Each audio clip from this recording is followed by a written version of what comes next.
Welcome, and thank you for standing by. At this time, all participants are in a listen-only mode.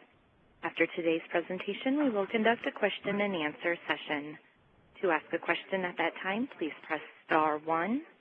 Today's conference is being recorded. If you have any objections, please disconnect at this time. I would now like to turn the call over to Ms. Jaquiba Henderson. Ma'am, you may begin. Hello, this is Dr. Jaquiba Henderson at the Centers for Disease Control. I'm an obstetrician gynecologist and medical epidemiologist in the Division of Reproductive Health, and I lead the state-based perinatal quality collaborative program here at CDC. I would like to welcome you to the second presentation in a series of webinars we are sponsoring on perinatal quality collaboratives. This webcast will present an overview of quality improvement principles and getting started on a large scale, including information about how a regional collaborative chooses, conducts, and assesses a quality improvement project. Our presenters are Drs. Jeffrey Gould and Peter Grubb. Dr. Gould is the director of the Perinatal Epidemiology and Health Outcomes Research Unit in the Division of Neonatology at the Stanford University School of Medicine and Lucile Packard Children's Hospital. He also directs the California Perinatal Quality Care Collaborative, a network of 127 California hospitals that provide intensive care to newborns that have volunteered to submit and compare uniform care processes and outcome data and conduct quality improvement initiatives for their mothers and newborns. He has developed an All-California Neonatal Transport Database and the All-California High-Risk Infant Follow-Up Database until age 3. That are both linked to the California Perinatal Quality Care Collaborative dataset. He also serves as the Principal Investigator and Neonatal Director for the California Maternal Quality Care Collaborative. Dr. Grubb, our second speaker, is a neonatologist who serves as the Principal Investigator and Medical Director for the Tennessee Initiative for Perinatal Quality Care, a statewide collaborative effort to develop and execute quality improvement and patient safety projects across the perinatal healthcare spectrum. He is a faculty member in the Division of Neonatology at the Monroe Carell Jr. Children's Hospital at Vanderbilt University Medical Center and serves as the medical director for the Stallman Neonatal Intensive Care Unit and for Vanderbilt's Neonatal ECMO program. At the end of their presentation, you will have the opportunity to ask questions and participate in the discussion. The slides and audio from this presentation will be archived on our webpage at www.cdc.gov/reproductive health/maternal infant health/PQC. I will now turn the presentation over to Drs. Jeff Gould and Peter Grubb.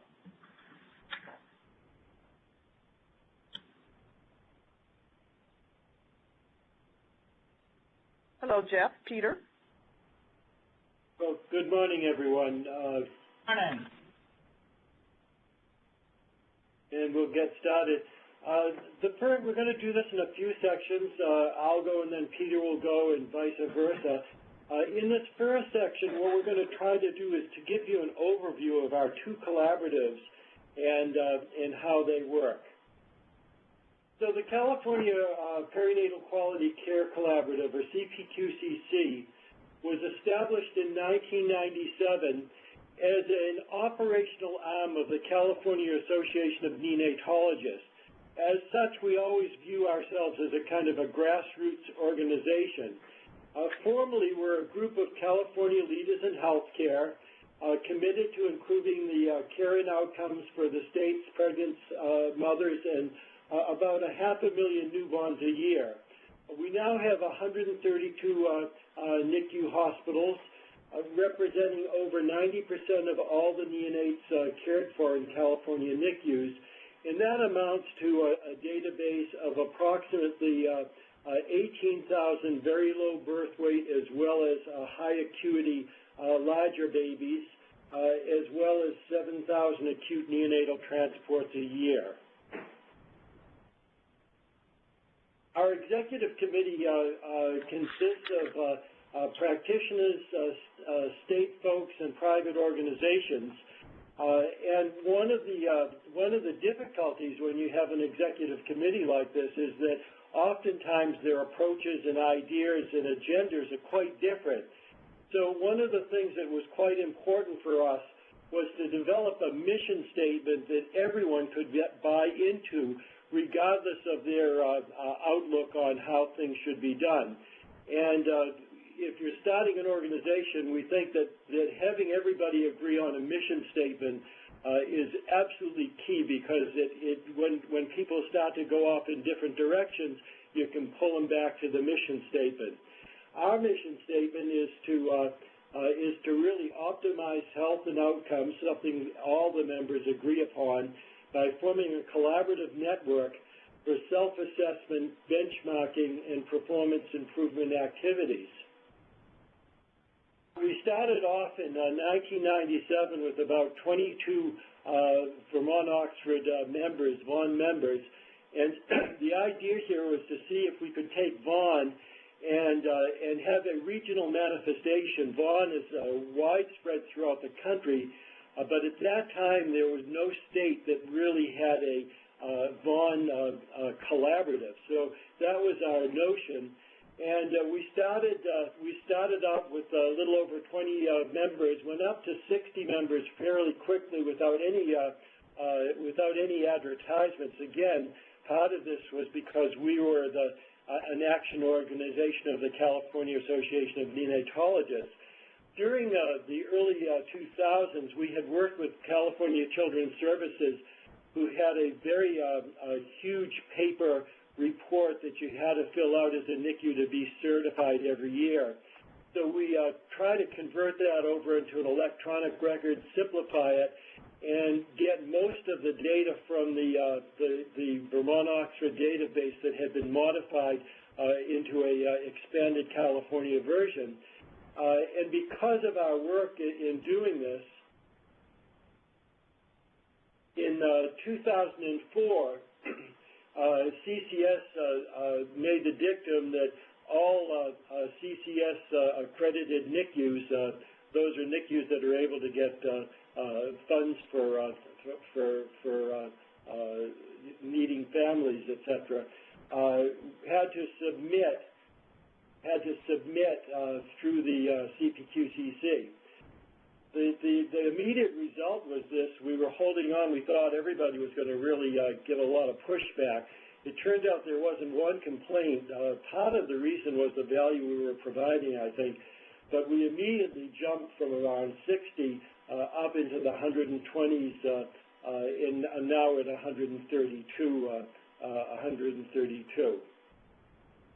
The things that we do.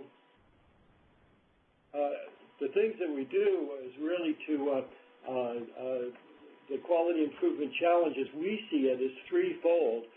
First of all, you have to collect high-quality, reliable data that people believe in. The second is that data has to be transformed into information, so that you have to have reports that are readable, that have risk adjustment that people believe in, and that really inform and organize the work of quality improvement.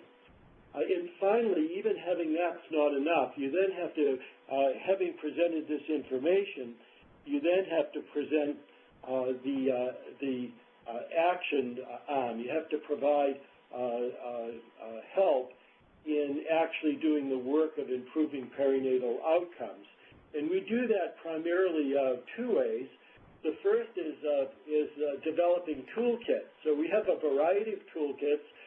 These are all freely available, and they're downloaded around the world.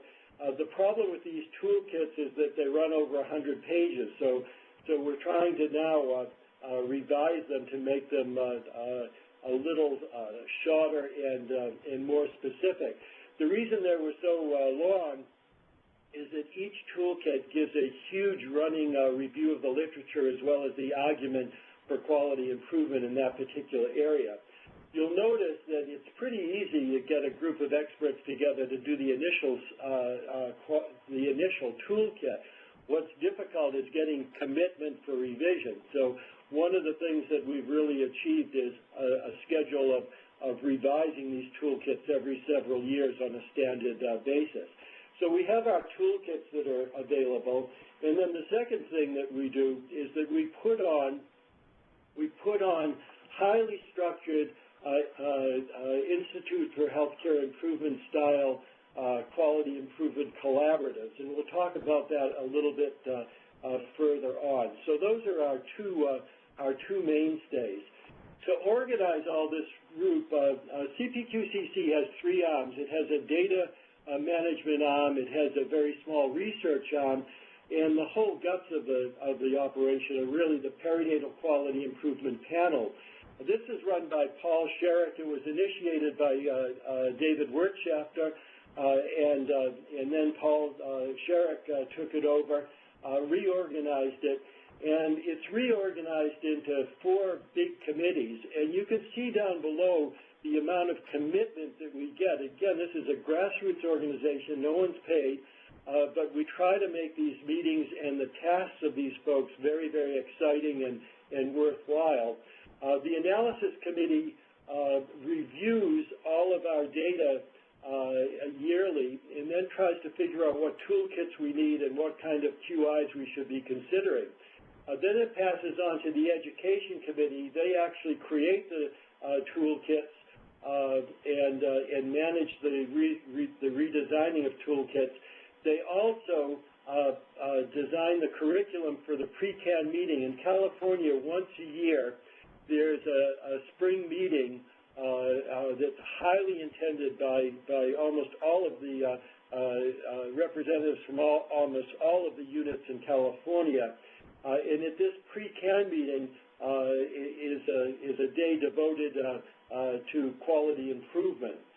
Then we have the infrastructure committee, and they actually design the quality improvement collaborative, and they also review the toolkits to make sure that they fit the collaborative and don't need revision. And then finally, we have research, and we try to design our collaborative so that at the end of the collaborative, you could actually write it up. So this is important, but with this huge database, there are also other research considerations. One of the things that we're trying to do now is to look at the efficacy of a NICU-based versus an IHI-based approach to quality improvement. So here's one of the reports that our analysis committee gets every year, and this happens just to be for chronic lung disease, and you get to see what the spread is in terms of the variability in this happens to be for nosocomial infections across, and then they drill down and they actually look at regional NICUs, community NICUs, intermediate NICUs, and the reason is that some problems on average might look reasonable for the whole collaborative, but for community NICUs they may be particularly challenged. So we take both the long look and the short look when we're trying to figure out what's the next quality improvement collaborative. Well, you know, we have a lot of data. What do you do if you don't have any data? And I think that if you don't have any data system at all, my advice is to set up a menu of successful quality improvements that you can read about, then use anecdotal, a quick survey to establish need, get buy-in from a reasonable number of potential participants to make sure that this is something that they feel should be done. And once you've done that, you can then launch a quality improvement program. But it's really important to invest in establishing a decent baseline data collection, because if you don't have data, there's no way to know where you are or where you're going. QI involves multiple changes in the way people do things, so why should they change? Well, I think what you have to do is you have to build a value argument for change, and the most important thing is the issue worth the effort? What's its total impact, not only in the individual NICU, but what's the perception of the total worth and impact across the region that you're trying to do this? once you choose something, you have to make sure it's been shown to be changeable and that there are proven pathways to achieve improvement. Nowadays, there's no reason for anybody to try to figure out what best practices or potentially best practices to put together for a quality improvement collaborative. There's so many out there. It's just a matter of selecting what you feel work best in your own situation. But it's also important, I think, a motivation for change is knowing that you're not getting the results of your peers. And here's just one of our little charts. This happens to be, in California, if you're a center, you can compare yourself to all of the NICUs in California, to all of the NICUs of the same level of care, or you could actually look to all of the NICUs within your perinatal region. California is divided into a number of perinatal regions. So here's a little perinatal region, and you could see these folks who are quite high in their hypothermic newborns might have some impetus to join the delivery room collaborative to work on that. How do we recruit for a quality improvement collaborative? Well, one of the things is to have the toolkit available. Our pre-CAN meeting is very important, and oftentimes at the CAN meeting, we'll also have national speakers talking around the quality topics that we intend to incorporate into our next quality improvement initiative. We send out a letter, a confidential letter of invitation, and in this letter of invitation, we give the overall metrics for the state and where the particular NICU is in those metrics. So if some NICU is particularly challenged, we try to point that out to them, and also the opportunity that they may be able to join a collaborative to work on this. The perceived value is very important. When we did breast milk, we only had 11 participants. Nosocomial infection, this is probably our third collaborative on infection, had 19. When we did delivery room management, we had over 50, so we split into 24 using IHI, and then 28 that are using a prototype individual NICU approach, and we're comparing the results of these two arms of that QI. For length of stay, it's very, very important, and we've hardly announced it, and we have emails coming in asking to be on that collaborative. Again, value is very important. If you're starting something in your area, it's important to kind of get a topic that everybody wants to jump into. And another recruitment issue is that anyone that participates appropriately gets certification for the Board of Pediatrics, and we've done over 260 certifications at this time. And now I'm going to pass over to Peter. Thanks, Jeff. Tennessee, we started up a little bit differently than what the folks out in California did. We got started in 2006 with an idea that was first presented at our Perinatal Advisory Committee. It's a subcommittee convened by the Department of Health. And quite honestly, the story of that conversation is people were sitting around a table and said, well, why can't we do what California is doing?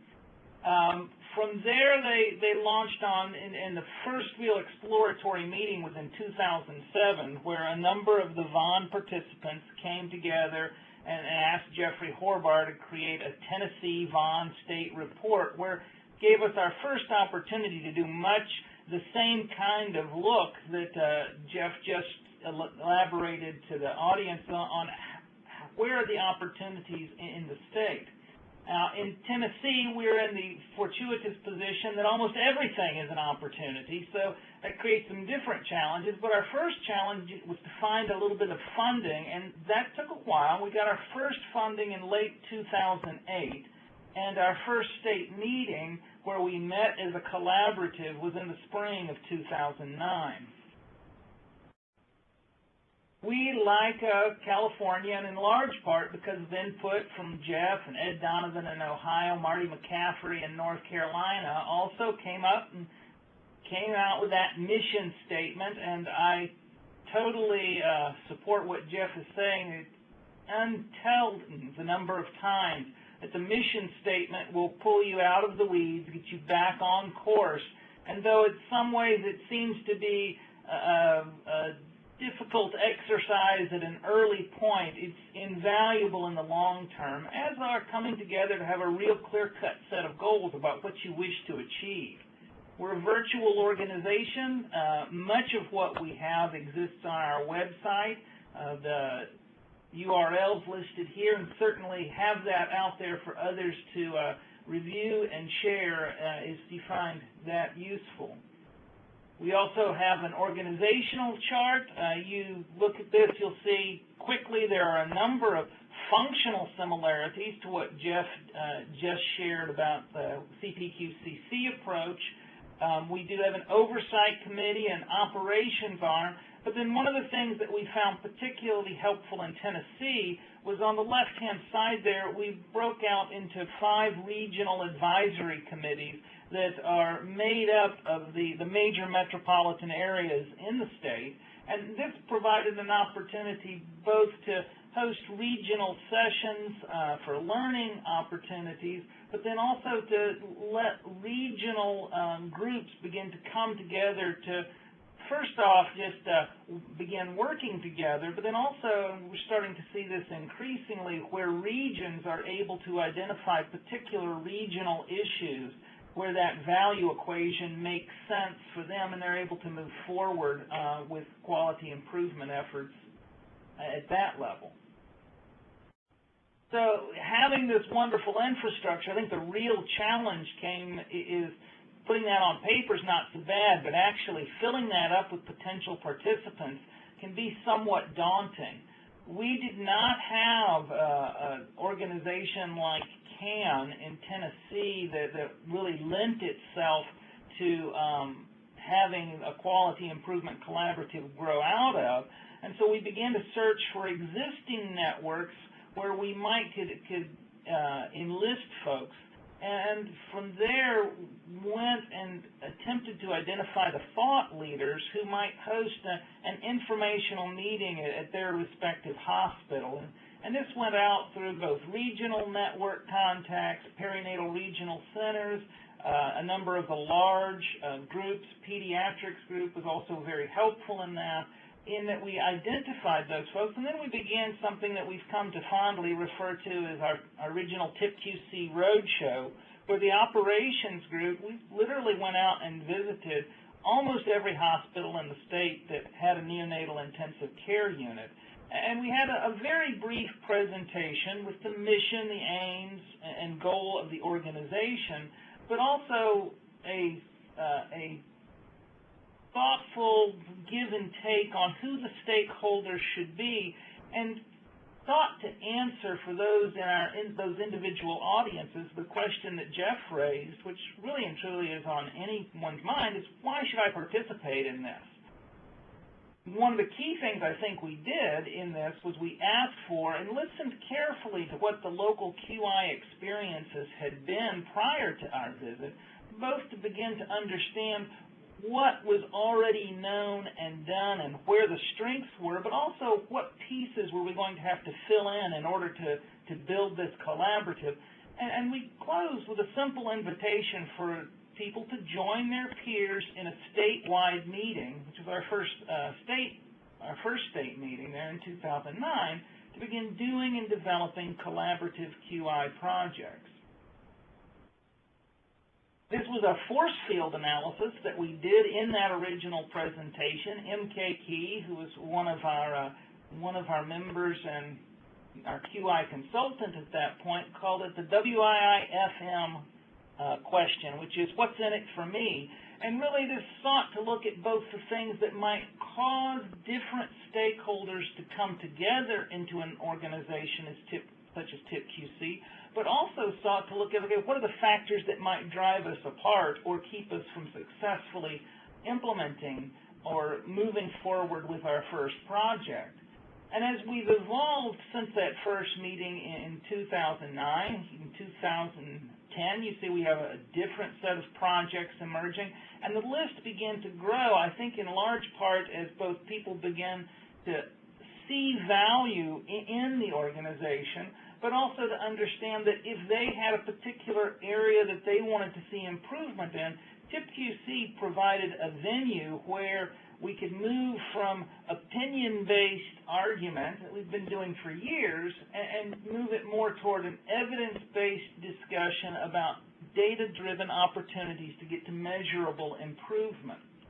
And now here, as we close out 2012, yet more complex projects around neonatal abstinence, early elective delivery, that list of engaged stakeholders and active participants has just continued to mushroom and really has provided us with a great deal of additional opportunities as we've developed the relationships that pull people together to execute projects.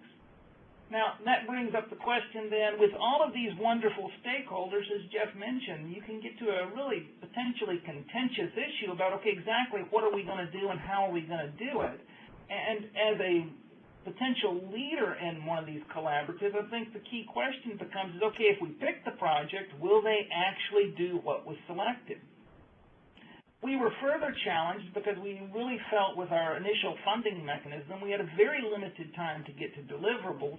And so rather than the approach that California and others have taken, we took something perhaps a little more direct and even a little more grassroots in that we literally kind of did an Iowa caucus sort of approach with what we hoped would be an informed electorate, but at the same time encouraged some modest degree of campaigning. We put together a two-step process, 2 votes. The first was a non-binding straw poll, if you will, that was a vote of the individual enthusiasm and assessment of the potential projects. We went at looking for that initial experience and success piece by limiting the initial ballot to posters that were brought by participants that featured Tennessee data, Tennessee experience with a particular project or challenge, and hopefully a Tennessee success story that we could build on. And we laid out an evaluation matrix, very much like what you see here.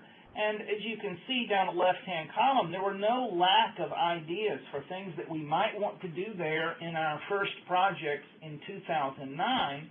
And we laid out 5 axes that we felt that participants should think through and put some weighting on as they went to have their individual vote. Another key point here, as you can see that is noted there in the title, this is not our idea. We borrowed it from our friends in Ohio who had used something very similar, and that's one of the themes that I hope as you're listening that everyone's picking up on, is that there is a great deal of sharing back and forth in an effort to really make things efficient and minimize reinventing the wheel.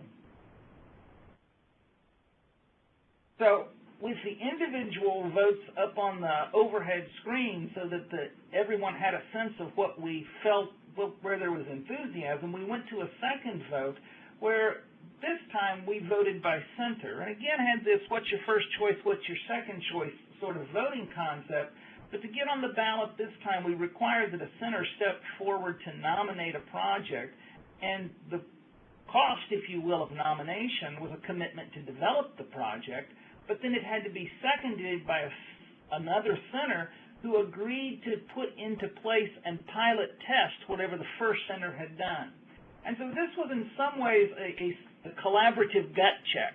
Were we really willing to work together and to put in place what others had developed?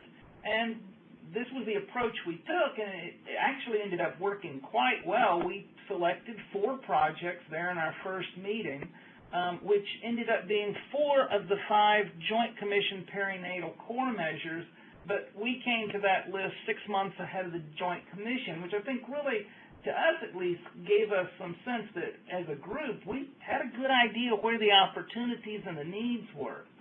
So having selected that project for development, then we got to the now what stage, and by using this process, we had identified some in-state experience with a particular topic, and we'd also identified and had a willing group of volunteers step forward in front of their peers to say they were going to put this thing together. And based on that initial roadshow, we had an idea where the needs were in terms of what was our capacity to do quality improvement, what did we have in terms of methodologies that were out there, and what was in place that would be a collaborative community, or was that something we needed to build? And then last was that piece that, again, Jeff's already alluded to about this, okay, what are the potentially better practices that individual units might implement? And here we come to this thing called the toolkit, and really two options. You build it or you need to borrow it with attribution. And the toolkits that California has on their website are really quite extraordinary. And as we looked at it with our budget, it was quite clear that reinventing the wheel wasn't an option. And so we opted to borrow, review as a group formally, make some modifications, which in our case often ended up being which pieces of California's very robust, detailed toolkit did we think that we could actually take hold of and implement as a state. So with that kind of as the background in terms of some of the organizational issues, what are the nuts and bolts of the moving parts of these organizations as we try to go from a selected project into actual execution? And here we think, one of the key things that we do is we have meetings. Much to everybody's chagrin, I think, at times. The last thing any of us want is another meeting, and that again brings us back to Jeff's point about value. We break down into really four types of meetings. We have one that is a face-to-face meeting that's at the beginning of a project. It's a one-time event, and in that event we try to go over, touch on some of the evidence review, but mostly we try to work on QI training for the assembled teams, in order to leave those teams, some of whom we found, had really never done anything like this, with a couple of PDSA cycles we're going to touch on in a second, but some very concrete things that they were going to go home and do. We also have some monthly webinars in which we try to review state aggregate data, have the participants share their local data and experience, and again come back with this notion of a little bit of QI teaching and what N.K. Key and Brenda Barca have developed in their QI Minute. And if you are interested in seeing what those might contain, on our website we have a page of just-in-time modules. It's really, if you will, our QI curriculum. And it's there for our participants to review, and certainly any of you all on the call, please feel free to use that if you find that helpful. We have an annual state meeting, and those are, we really only have 4 of those, and those are the only 4 times so far that we've met together as a collaborative. And then we also do regional learning sessions in those 5 regional metropolitan areas that I mentioned earlier. Thematically, we, again, borrow with attribution. We use this IHI breakthrough collaborative paradigm, which I think we've probably modified a bit. So, we're, again, in something of a hybrid state. But we do some, in this case, for our first project, we have some temperate, we had pre-work. Let me see if I can find that arrow here. Here at the beginning, and then we went through a series of learning sessions, as you can see laid out here, about 3 to 6 months apart, with webinars in between where we would reinforce the lessons, but also more importantly, allow the teams an opportunity to share their data. And in that sharing, they would begin to build this collaborative community. Now, the one thing that I would point out is that the topics were not about evidence-based medicine. We did touch on that, but in truth, we found that most of us really had a pretty good handle on what the evidence was, and we spent most of our time working on either the adaptive QI or technical QI kind of topics so that people grew their capacity to actually do this. In terms of methodology, one of the key points here that I think Kiva had wanted us to touch on was, what are you doing with PDSA cycles, and what's that all about? We selected the IHI model, and that even though we call it the IHI model, that was really formulated by the team at API back a few years ago now, which in itself is a modification of many years worth of industrial work that's only recently come to medicine. The PDSA cycle, I think many of us have heard about. It's deceptively simple, and there's this piece to it that really becomes critical as these three questions that precede the execution of the cycle. One is an aim, where we all kind of come together and say, what are we trying to accomplish? A second, and this is one that is really, we think we have it in medicine, but oftentimes we miss, is how will we know what we're doing, whether that change was actually an improvement? And then the third and perhaps most difficult question to ask, and you can't actually commit to writing down, is what change based on evidence, local expertise, understanding of how things really work, what change can we make locally that will result in an improvement? And of course, we have this toolkit here of evidence-based, potentially better practices that help bring us back to that evidence basis. But getting through those three questions and then very rigorously and in a disciplined fashion execute those cycles and review meaningful data becomes incredibly challenging, even though the schematic here seems so very simple. So as we do that, I think the thing that we've seen in Tennessee, and certainly we're not unique in, but many have seen that there comes this emergence of community. And I think that's in part based on, you have the shared purpose or aim, but then there's also a piece of this that's language, and it's PDSA, a recursive approach to problem solving, and it's also bound and very based in measurement or statistical process control and time series analysis, and that we have an agreed upon way that we're going to look at this. Additionally, there is this element of, if you will, methodology or dialect. We selected IHI, but MK Key was very helpful to us early on when we went around the state and we realized, okay, this center uses Von Compass, and this center, well, half of the place uses IHI and half uses Six Sigma. And, of course, and they're the lean proponents. And what we found was that by selecting our dialect, something I would encourage each of y'all to, as you're thinking about your collaborative, to do, pick a common dialect and work in that dialect so you don't spend energy trying to translate between methodologies. Then the frequent meetings, I think, become much more efficient, and people come to understand, this is their opportunity. Yes, you share data, but you're also sharing experience, success, and challenges as you're working through your project. Well, we do very much the same thing. I just want to stress some of the things that I feel are quite important. Here's the schema for what we do in California. And we're really very, very highly structured. And if quality, one of the principles of quality is to decrease variability, that's one of the things that we try to model in this.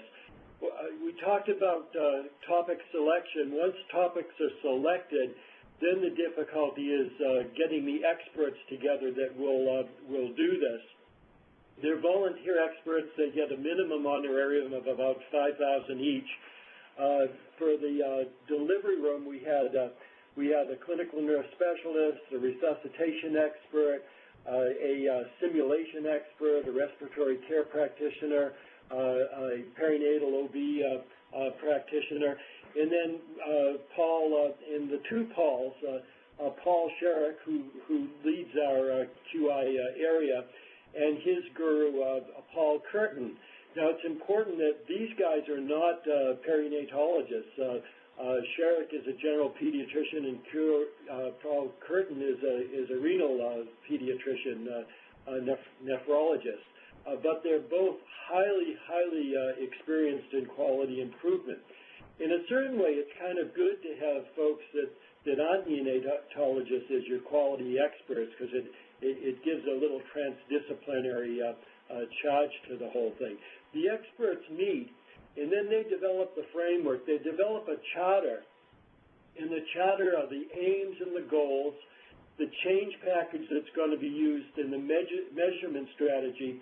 And this is all incorporated so that when the participants meet for learning session number 1, they really have to sign on. They have to make a commitment that they agree with the charter, they agree with the measurement strategy in the change package. So the primary purpose once you get into, and we know because we give them pre-work, so they come to the first session with a lot of pre-work, so they're already looking at the issue, understanding what some of the issues are in challenges within their institution. At learning session 1, we do mostly what are the best practices that we're going to use, what are the processes and outcomes that we're going to measure, etc. As we move on to learning session 2, these are in person. We really devote a lot of time on root cause analysis at that point. And then when we get to learning session 3, we really worry about how to keep the gains. This is the end of the formal cycle. So we talk about keeping the gains and really start to stress how to take some of the QI experience to start to build towards a high reliability organization. I think root cause analysis and high reliability organizations are two things that we stress throughout. And then we have a learning session 4 because we want to make sure folks are keeping the gains. And the interesting thing is that during this, a lot of experience with QI is that you do great during the 12 months and then things fall apart, especially if you start another QI. Our experience is, because we have this 4th learning session to formally keep the gains, is that we actually see improvement between the end of the formal project and the check-in learning session 4. Now, besides these face-to-face, we also have monthly meetings. And the way these monthly meetings work is that the listserv is reviewed by the experts, and the expert panel meets once a month. They go over the listserv, they go over the experience of the learning session, and so every month the web session is specifically designed to meet the needs of what's gone on in that last month. They also, at that time, present all of the metrics, and they also have a presentation by a sample of the programs. Rather than have everybody present, they get some reports out. So these monthly sessions are very, very different, but they're very, very highly tuned to the needs of the group. So that's kind of the way we run a QI. Here's just a slide that shows for delivery room some of our performance expectations. You can see, just as Peter said, that a lot of our best practices, we're referencing Vaughan, we're referencing NRP guidelines, we're referencing our own toolkit. The experts really try to pull the very best that's out there that fits our particular environment as well.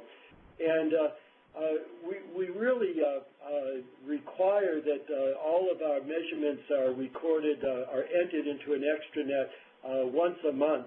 And we're pretty, people are pretty good at that. Part of the reason for it is we explain exactly what these measurements are and why we need them. This is kind of a review of that. And also we are very, very clear in giving toolkits as to what the measurements are, how you calculate them, how you collect them, etc. So what's the bottom line of this whole thing? I think for me the bottom line is to maintain motivation. One of the things that we found with the individual NICU that we're comparing to the IHI model is that those who stick with it do well.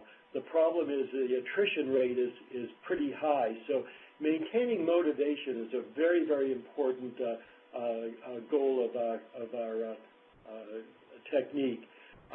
We also have to instruct in technical and structural skills, such as how do I get the bubbles out of the line with a closed setup, how do I organize a line insertion cut, what checklist will really work for whatever we're trying to do.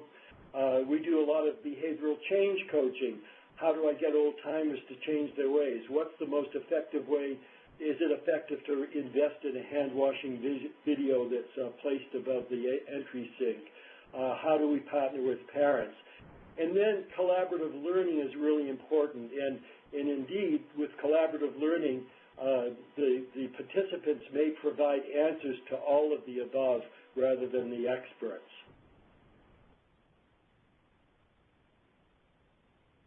So what do we measure? Macro quality improvement measurements. Let's talk a little bit about measurement. Well, as far as I can see, that measurement is essential to know where you are and where you're going. If you don't measure, there's just, you're dead in the water. One of the things about this little run chart is that actually you can see what's going on, but you can see that there are week numbers, so that you're not collecting every 3 months. You're really collecting pretty quickly. We have an extranet, and as soon as you put the data in, you can see your run chart. So if you want to put data in every week, you'll see it. We require that data be put into the extranet once a month. So you have enough points to see whether these plan, do, study, act cycles are really working. If you don't collect data, there's no way to know whether they're working or not. What measurements are, so what do we measure? Process is, to me, the most important. I think the outcome is the process.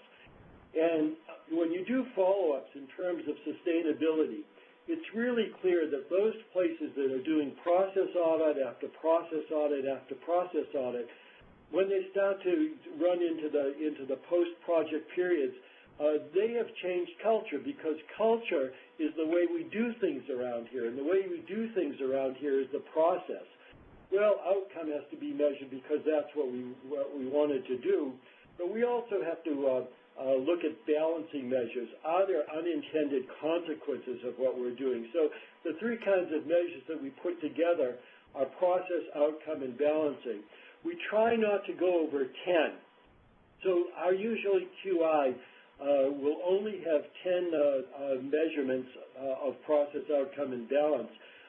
However, our extranet is set up so that if individual centers want to follow other things, they may have a special thing that they're doing, they can also follow that in the extranet creates run charts for them.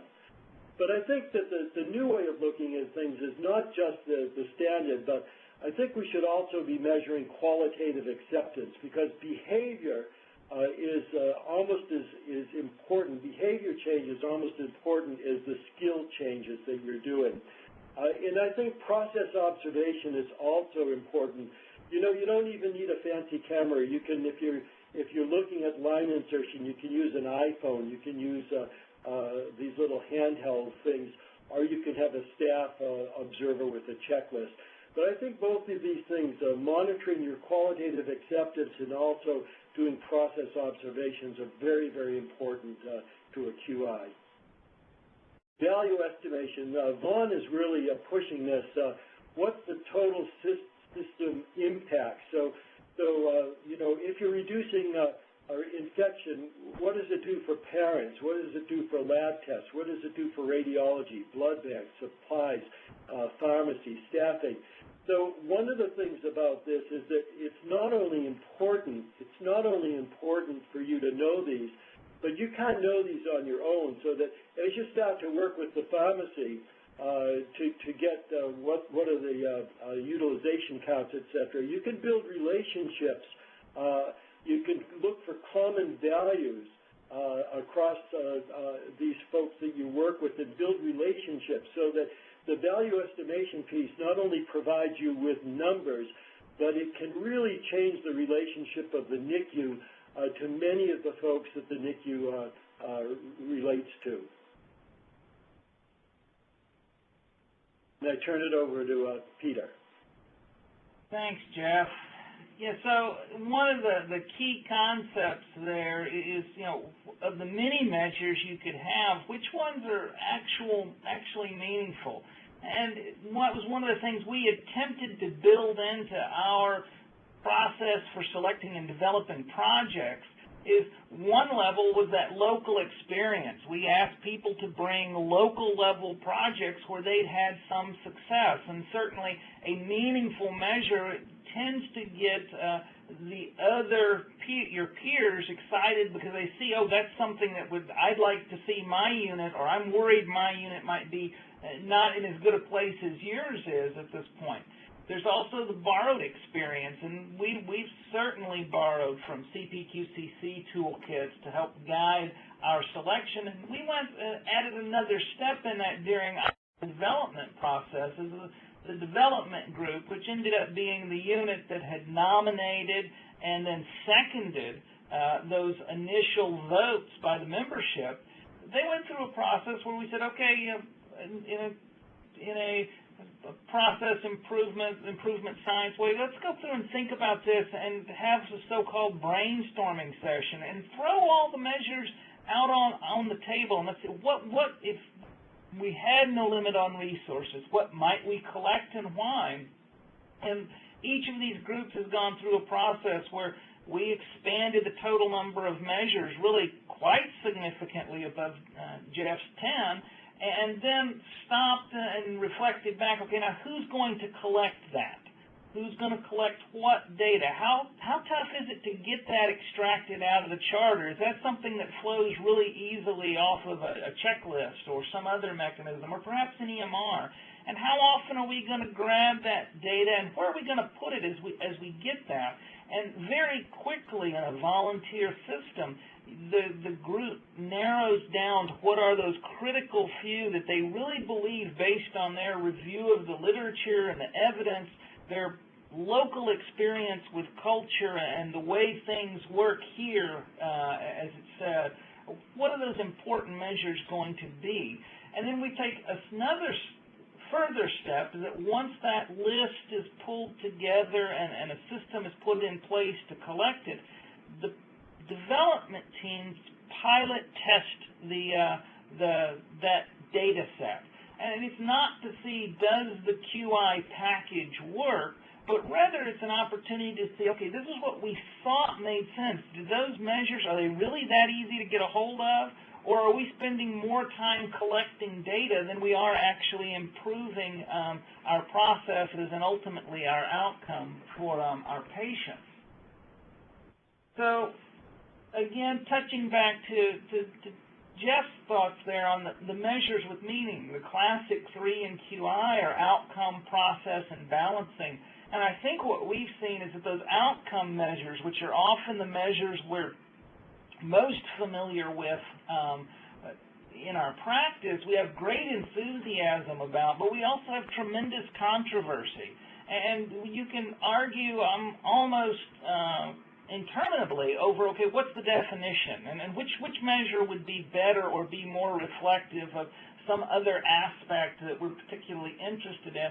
And one thing I would highlight to those of you who are thinking about doing this is National Quality Forum, Joint Commission, others take measures that have, and because of the nature of those organizations and who else may be interested in those measures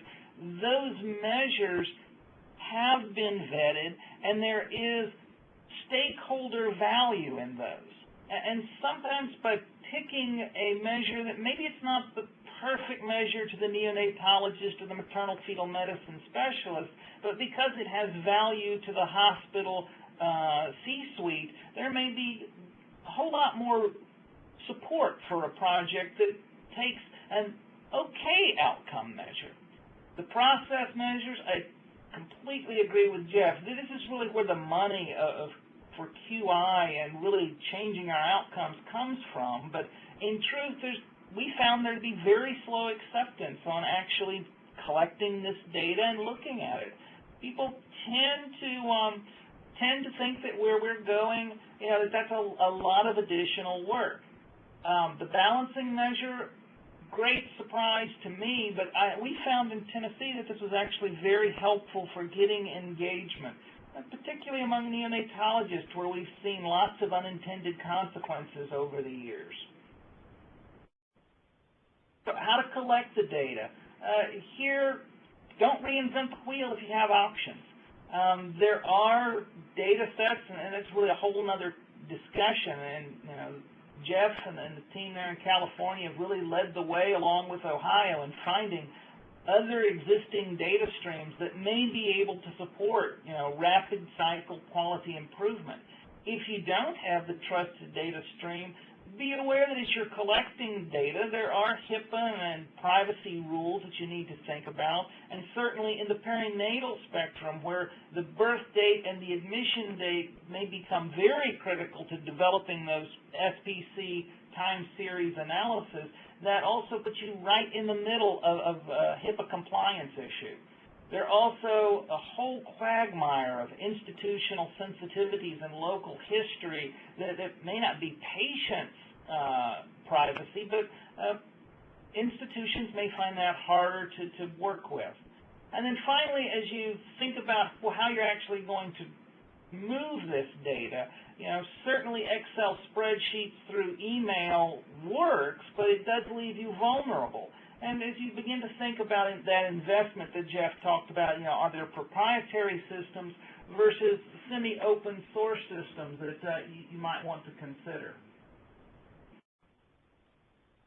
Our approach, we try to make the meaning, that meaning very visible. We use something called REDCap, do the analysis in an open source software environment called R, and have built that so that it, again, exactly as Jeff was talking about in their system, creates an availability for an on-demand local report generation. Now, that's probably not as critical as the bullet points, is that what you're looking for is only collecting the meaningful measures to the participants and giving that data back to them in a run chart and control chart that really brings some rigor to what they're looking at. But most fundamentally, I think the issue here is, can you build a report that connects the bedside process reliability to the unit-level outcome measure, which they can then see their local improvement having an impact on the state outcome, while still keeping an eye on those balancing measures that often we can't adequately assess at the unit level. So, put another way, is there a way to make scrubbing the hub visual to the person doing the scrub into how that impacts a state-level eclampsia rate, for example? There are some reality checks we touch on very, very briefly.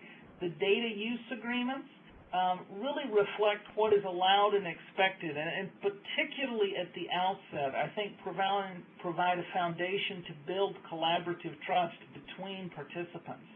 You see, I have there in parentheses PDSA. Each one of these areas I've noted that way here in the slide are opportunities for the operational arm of a collaborative to, if you will, drink the Kool-Aid and perform PDSA cycles to serially improve these aspects of your infrastructure. One example would be some measures you may think are going to be great. If they don't work, revise or remove them, and that's something you can certainly do in quality improvement. And then lastly, just touching briefly, if you have this and you have all of these different people in this giant cat herding exercise, someone inevitably is going to be lagging on the data entry. And one of the things we found that helps is to develop a community consensus on what the deadlines should be, but then also to use this PDSA approach to, if you will, investigate outliers, again, modeling the way you would like for this to be going on the local unit, not to hammer someone, but rather to understand what the particular issue is. And we found cases where any number of local factors may have put a center behind that they were able to catch up, or we were able to help them catch up, but then also having a community sense that at some point, if you're watching these aggregate data, centers can fall so far behind that they begin to alter what the aggregate looks like, and they may need to be dropped. So we wanted to close out here with just a couple of real quick examples of how all these moving parts might come together. And in Tennessee, you've now seen this, and you have a really good sense of how this works over a course of time, how we have these learning sessions with intervening web-based PDSA sessions, and how that would come together for central line-associated bloodstream infection.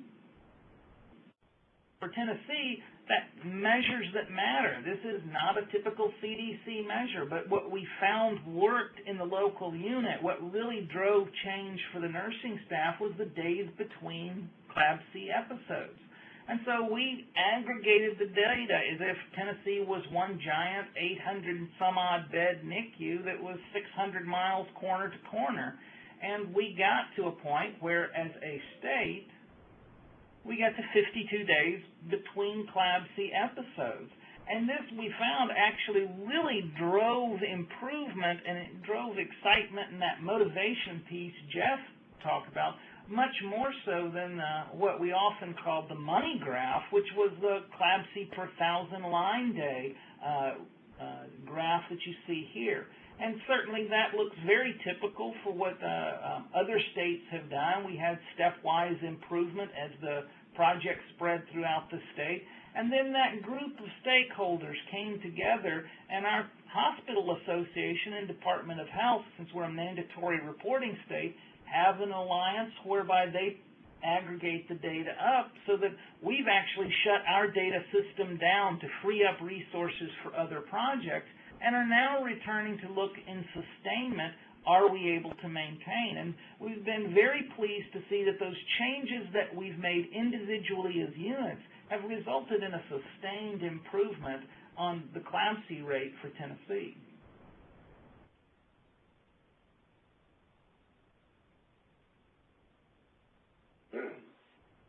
Just to end up this discussion is that we've been talking a lot, and just a few slides to show that the approaches we talk about, they really work. They work across states, and they work across a wide spectrum of California.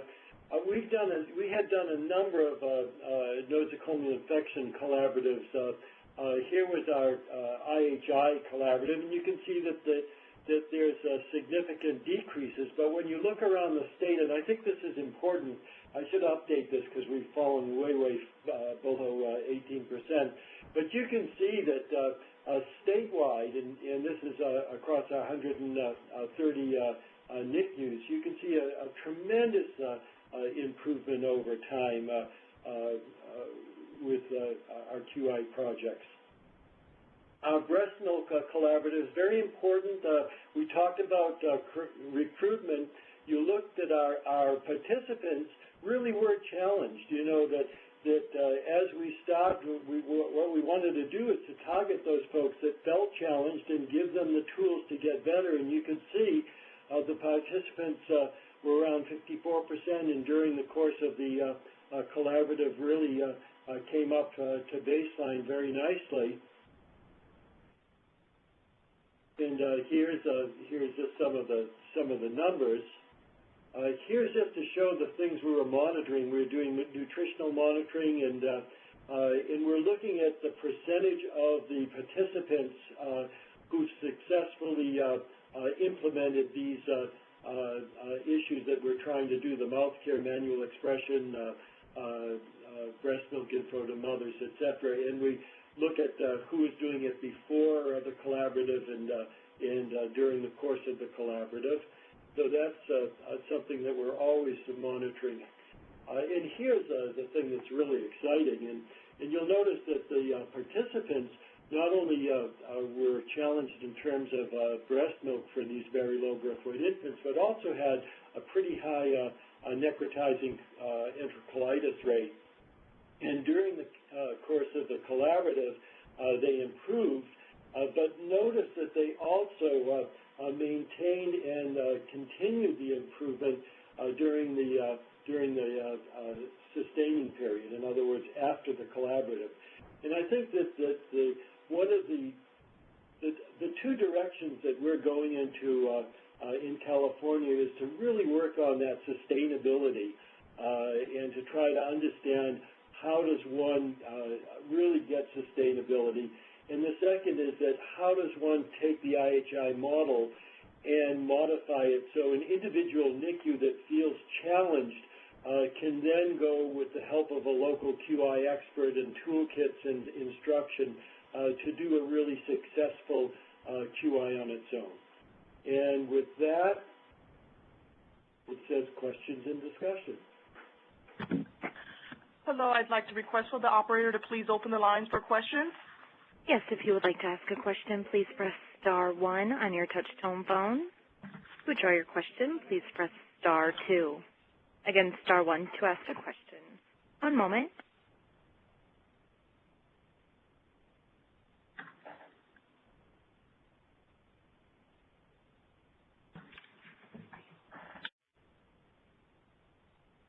Again, please press star 1 on your touch-tone phone to ask a question.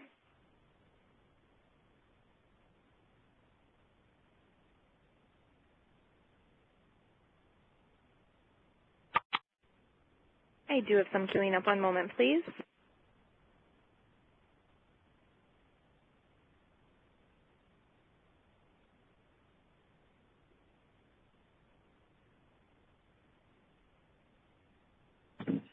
Thank you.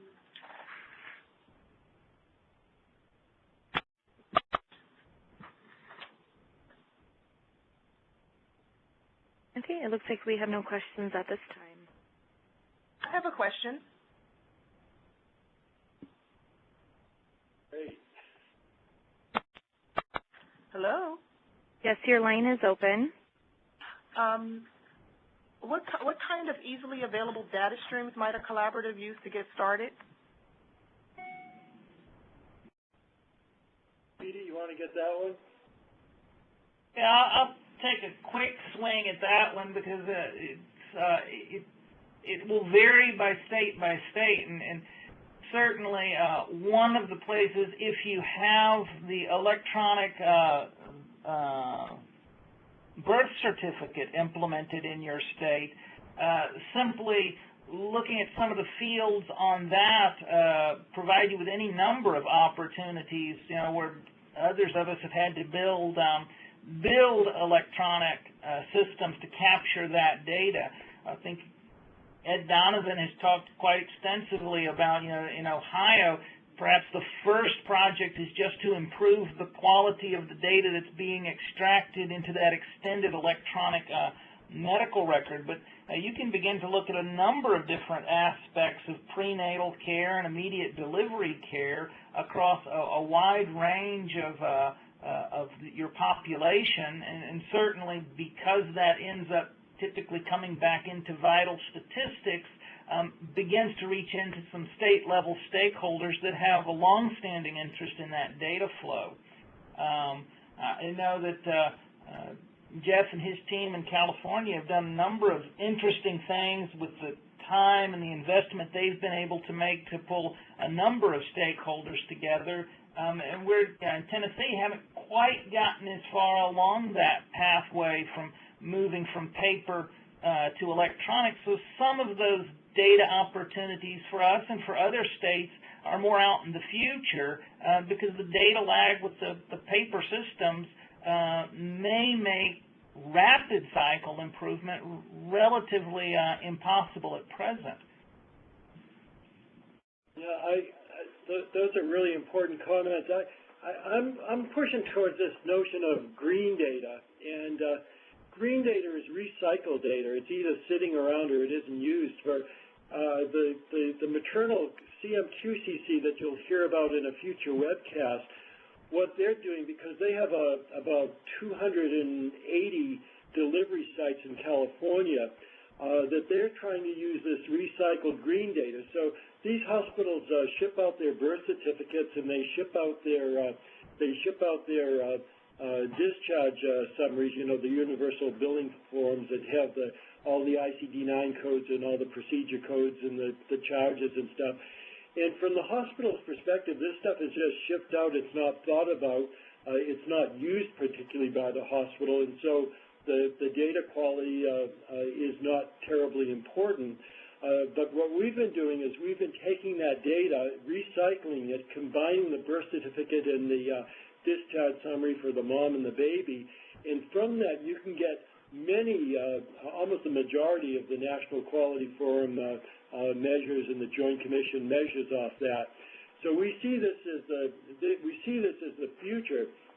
I think another source of this for neonatology is the electronic medical record. That's again a tremendous source of data, and yet no one has really formally said to some of these big vendors, we want an option so that if we specify certain variables, they can be downloaded and used for quality improvement. And we hope to be working, at least speaking to some of the vendors, to see if they could make some kind of generic download module that would allow this. I guess short of that, one of the sources of data that is possible for neonatologists to consider is Vermont-Oxford. I think that this is a data set that is very complete, very carefully described definitions, risk adjustments, and if you have a local area, Vermont-Oxford can give you a report on your local area. So again, that's another way to get started. Hello, Jeff. This is Kiba. I have another question. What is the utility of using vital records data as a source, and do you all use it, and how? Well, vital records data is really important. One of the things you can get from vital records data is you get the birth certificate, and you get the birth weight and the gestational age. And anytime you want to look at complications, you really need to know what's that gestational age and what's that what's that birth weight. So you could look at, especially on the maternal side, if you say, well, is the episiotomy rate? You have a hospital that has a really high episiotomy rate, which you could get from the discharge summaries, and then the question is, well, what's the size of the babies that are having that episiotomy? So I think that the vital record is a really incredible source. You can also get all of the demographics if you're looking at issues of racial disparity. The most accurate place to get racial, race ethnicity is off the vital record. So if that's something that you want to do, the birth certificate is fabulous for working with that. One of the criticisms you get about birth certificates and you get about discharge summaries is accuracy. And one of the goals of people, like in California, is we start to work with birth certificates and discharge summaries. We're starting to target specific variables for improvement. And again, when data is just passed on without any use to the hospital, there's no real incentive to make sure that it's super clean and correct. But once you start building a J-code measure from data, then it's very, very important to the hospital, especially if you can build that measure for free, essentially. And so they then become willing to really invest in quality of data. Wonderful. Are there any other questions? I do have one that queued up online. Richard, your line is open. Yes, thank you. I was interested in what the experience of the two reporting collaboratives have been to do with funding. Funding seems to be, when you get down to it, you can't proceed too far without support, particularly for analysis of data and meetings and communications. So I'd be interested in hearing what funding sources have been found to be useful.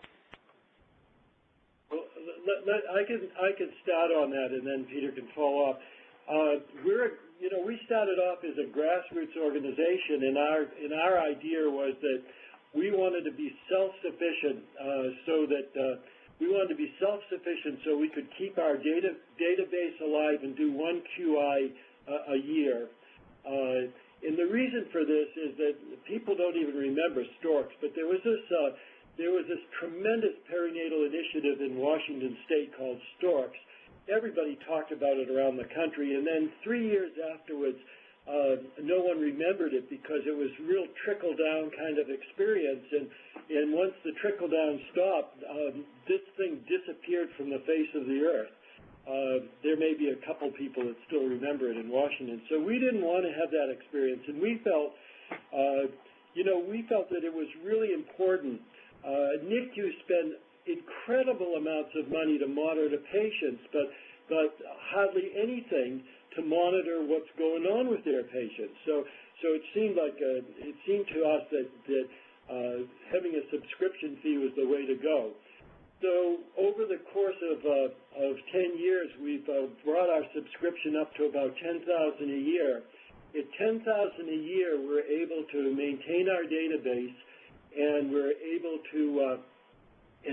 to put on one QI, and then all of the other things that we do, we depend upon various grants. But that's our core, our working core.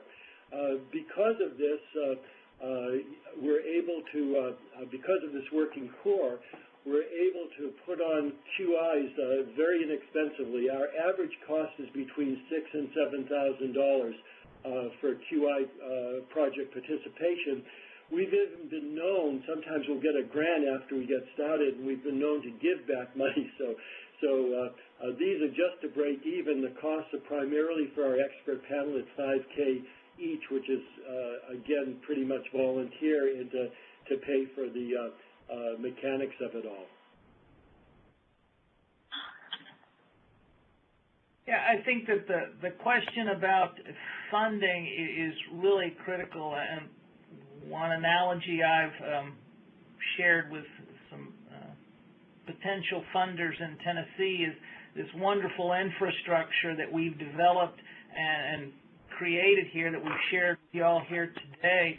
It is a machine, but the funding is the gasoline that goes in the machine that makes it run. Now, our particular situation, we have been funded entirely through the state, and that's in part done with federal matching funds, but the initiation of the funding is at the state level and is handled primarily and managed through the Department of Health, though our state Medicaid agency is involved in that funding stream. And ultimately, I think what has allowed us to sustain over our now 5-year lifespan has been that we have been very, very focused on trying to do this efficiently, and to bring back and keep coming back to this notion of value and trying to estimate for those many stakeholders who may be in some ways quite removed from the bedside aspect of perinatal health care and the healthcare system, but in a broader context are tremendously involved in why we sometimes do the things we do and how the system works, and in making the case back to them that a very small state-level investment is able across several projects, particularly if you're able to show that you're sustaining those gains, is more than able to pay for itself on an ongoing basis. And thus far for us, having gotten that initial small amount of funding, and within dollars of the same funding level that Jeff just shared with y'all, has allowed us to get started. And one aspect of that is, in some senses, these infrastructural costs may be fixed on a collaborative basis. So the size of your state may have a tremendous impact in what the relative opportunity to reclaim or to present, if you will, a return on investment argument. And over time, there may be opportunities and ways that we ought to be thinking about sharing more than just toolkits and expertise and experience, but certainly as these organizations have both a very personal relationship basis that has to take place in order for the trust to build and to work and move forward. There are also aspects of these organizations that are highly virtual and could be shared in a way that still very much preserved state-level autonomy, state-level meaning state-level value for these shareholders or stakeholders rather. In particular, if we think about Medicaid, with it having its very unique state-to-state variation and flavor, I think that's one of those key pieces where we have to align the value and the picking of the project in a way that does meet a very broad sense of where the stakeholders see the need and the proverbial low-hanging fruit. So I think there are a number of aspects there, but you're absolutely correct. That funding question is one of the, if not the key question at this point, as I think much of the methodology is worked out. It's just a matter of actually doing it. Those are really great comments, Peter. And I just want to clarify that when you think about funding, you have to think about two phases: startup and maintenance. And these projects are very, very, I would say, expensive to start during the startup phase. And you really need a lot of outside assistance to get one of these things started. Our CMQCC, the CDC, California Healthcare Foundation, the state has been absolutely instrumental in putting together really a great deal of resource to get everything started. But I think that it's very, very important. In CPQCC, Stanford University and Lucille Packard and Vaughn in kind put up a tremendous amount of resource to get us started. But I think you can't depend upon that resource. You really have to start proving your value, so that once you go through that startup phase, you have a sustainability at the grassroots level. And again, I think that for what we provide, when you decrease nosocomial infection and CLABSI, the money that you're saving is in the hundreds of thousands of dollars, and the subscription fee to maintain an organization once it's started up is minuscule compared to the benefits that this QI can bring, not only in money but also in patient health and satisfaction. That's absolutely true. This is Kiba, and we're going to talk a little bit more about funding a little bit later in the series. At this time, I'm going to just conclude our webinar for today. We would like to thank Drs. Jeffrey Gould and Peter Grubb for giving us an excellent presentation of perinatal quality improvement principles. We also would like to thank you all for participating in our webinar and invite you to join us for our next webinar in February on how to overcome common data challenges and problems. We would appreciate any feedback you can give us on this webinar series, and we'll be contacting those who have registered after today's webinar for your input. We hope that our webpage and this webinar series will facilitate exchange of information and promote visibility of perinatal quality improvement activities throughout the country. To help accomplish these goals, we plan to list active perinatal quality collaboratives on our webpage and provide contact information and links to websites. We encourage you to visit the webpage and submit information for your collaborative if you would like to be included in this effort. You can contact us at the DRH info link at the bottom of the webpage. Thank you again, and have a wonderful afternoon. Thank you, and this does conclude today's conference. Please disconnect at this time.